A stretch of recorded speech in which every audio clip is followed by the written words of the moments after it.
Freedom for another hostage after 5 years of captivity. A day of joy and pain.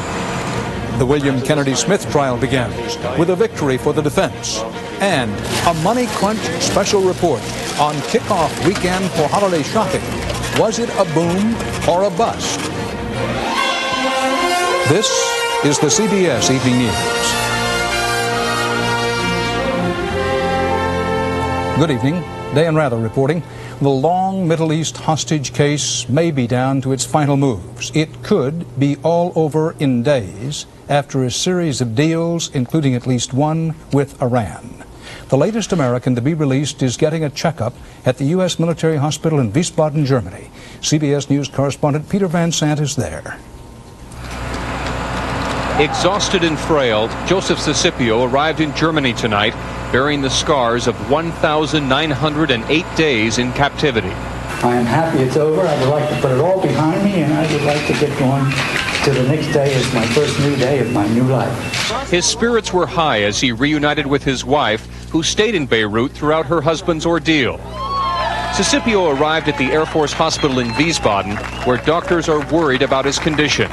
There had been talk of flying him immediately back to the States for treatment.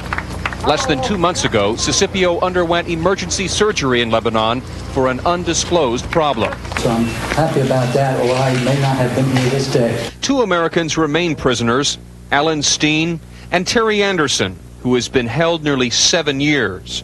Their kidnappers say both men may be freed soon. They said that they hoped that they would all be released by the end of this year. Sicipio's release follows a series of deals. Israel yesterday let go 25 Arab prisoners.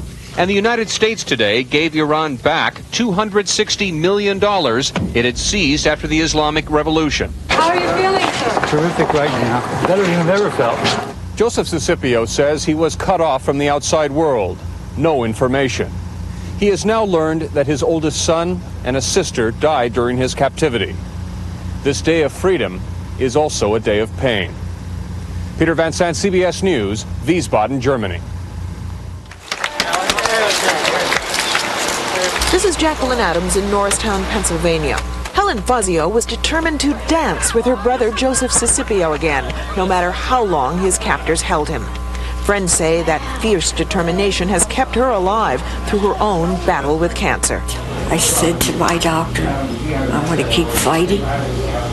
I can't give up because I have a purpose in my life. This is a CBS News special report from CBS. That faith was shaken this morning, though, after Helen and her family saw the toll 1,908 days of captivity, 20 moves, and an operation had taken on their newly freed hostage. He didn't see the beautiful things in life that we did. The sunlight, the sunshine, the grass, the rain, the things in life that we all are so thankful for. But I'm a little disheartened by how he looks emotionally. He looks sad and he looks like he's holding back tears. Though Thomas has led the Sicipio family through this crisis, he was so shaken by his brother's appearance in Damascus, he had to leave the room. It took more than an hour to find words to express his shock. To me, he looks like he aged about 15, 20 years. It was very hard for me to accept it.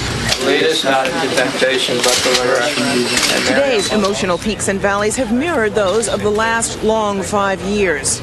But if there's anything this strong, closely knit family has learned, it's that the Sicipios have the will and the love to survive together. Jacqueline Adams, CBS News, Norristown, Pennsylvania. After months of controversy and publicity, the rape trial of William Kennedy Smith finally began today with an early